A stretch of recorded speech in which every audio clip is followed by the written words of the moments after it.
Hello, welcome to Lesson 8 of Mastering Java. I'm Jason again. We're going to be talking again more about methods and methods that are part of classes in Java. We've used them before, we've talked about methods in general, but now we want to talk about returning values from a method.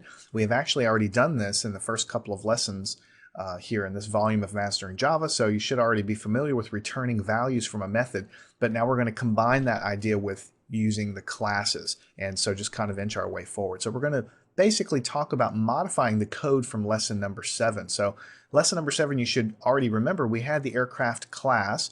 We have all these variables here defined in the class, and then we created a method called calculate endurance, which is how many hours the airplane can stay in the air.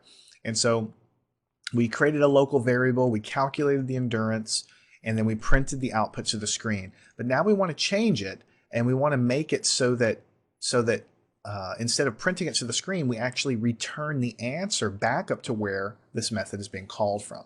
And to do that, we're going to use the return keyword. Now, you may remember from before, the return keyword literally tells the subroutine or the method to just stop what you're doing and return back to wherever you were called from. So this particular case from the previous lesson, it was a void method, which means that we're not returning any values, but you can still use the return keyword. For instance, if I put the return keyword here, notice how it highlights purple. It's one of the Java protected keywords.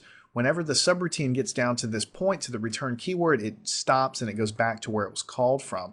So basically, wherever this return keyword is, if I accidentally put it here, if I did the return keyword here, then this statement here is not going to be executed. In fact, if you see it says unreachable code, that's basically telling you that anytime this calculate endurance